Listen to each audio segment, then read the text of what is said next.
Assalamualaikum warahmatullahi wabarakatuh. Perkenalkan, nama saya Ivan Aditya Gafur.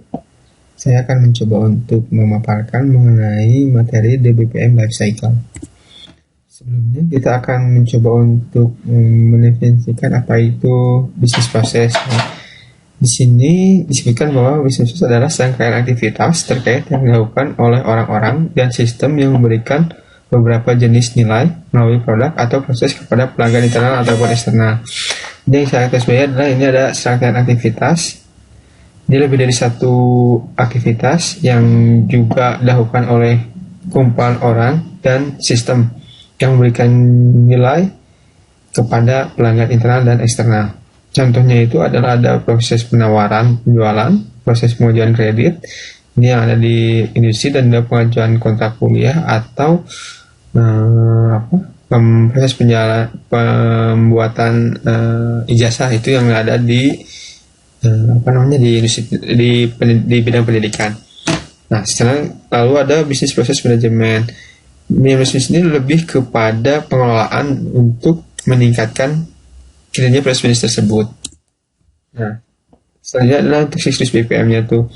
Jadi siklus BPM itu adalah serangkaian tahap pada bisnis proses untuk merancang, mengimplementasikan, mengelola, dan memantau proses bisnis dalam suatu organisasi.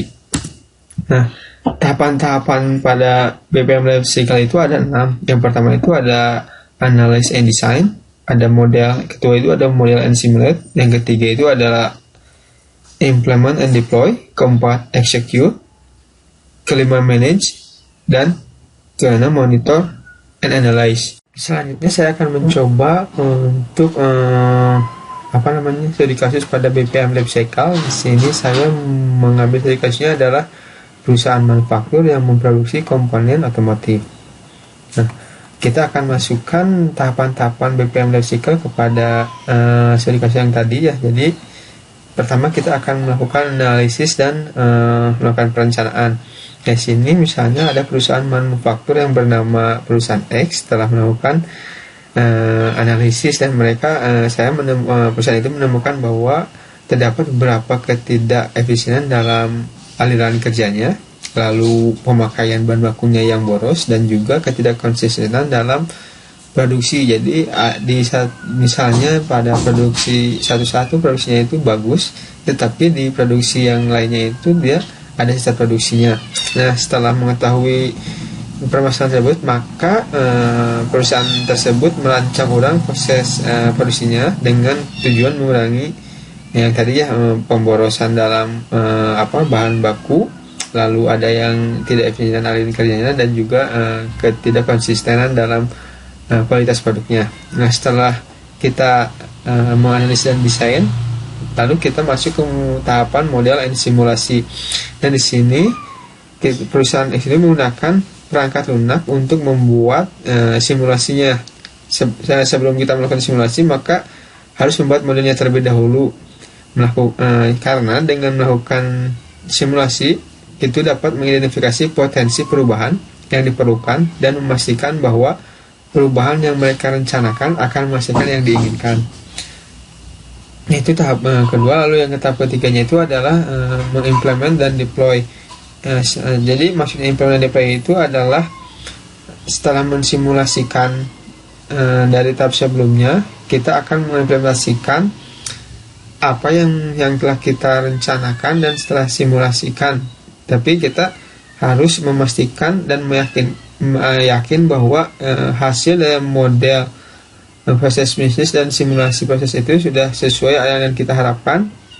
Jadi seperti implementasi seperti bagaimana memperbarui peralatan produksinya, lalu ada melatih karyawannya, mengubah prosedur kerjanya sesuai dengan rencana yang telah kita buat ya, lalu menerapkan teknologi yang lebih modern misalnya, lalu juga untuk meningkatkan perangkat pemantauannya, itu untuk implement and deploy. Lalu pada execute-nya itu kita sudah, atau perusahaan itu sudah menerapkan proses bisnis yang sudah sesuai dan direncanakan itu, dan sudah disimulasi dan sudah kita buat di implement and deploy, itu kita terapkan di kegiatan produksi sehari-hari.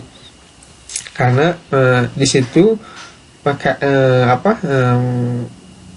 orang-orang yang terlibat dalam perusahaan tersebut harus melaksanakan tugas mereka sesuai dengan prosedur yang telah diubah dan peralatan produksi yang dijalankan dengan efisien sesuai dengan perubahan yang telah ditetapkan. Nah, di sini diharapkan apabila sudah ada perubahan yang telah dibuat itu, maka ketiga masalah yang tadi itu sudah dapat diatasi. Nah, setelah itu yang kelima itu ada manage. Di sini lebih kepada pengelolaan perusahaan. Jadi perusahaan itu memantau pelaksanaan proses produksi yang baru untuk memastikan bahwa semua karyawan mengikuti prosedur yang telah ditetapkan dan mereka siap untuk mengatasi masalah yang mungkin muncul selama pelaksanaan. Nah, selanjutnya adalah ada monitor dan analis, itu tahap ke-6-nya ya. Jadi setelah menggunakan sistem pemantauan dan analis data akan terus untuk memantau kinerja proses produksi. Mereka mengumpulkan data tentang produktivitas, kualitas produk, pemakaian baku, dan efisiensi keseluruhan. Nah, di sini akan terlihat ya bahwa apakah proses bisnis yang telah dibuat dari tahapan-tahapan sebelumnya itu akan menghasilkan output yang diharapkan atau masih ada kekurangan. Apabila kita masih ada kekurangan, maka kita akan mencoba untuk memperbaikinya dengan kembali ke tahapan ke analysis and design, model and simulate ya, terus dia ada ke implement dan deploy lagi, execute, lalu ada manage dan kembali ke maintenance sampai kepada tahapan atau proses sesuai yang diinginkan. Dan di sini apabila sudah sesuai, maka BPM Life Cycle itu sudah dapat diakhiri. Mungkin sekian dari penjelasan saya tentang di BPM Life Cycle. Saya ucapkan terima kasih. Wassalamualaikum warahmatullahi wabarakatuh.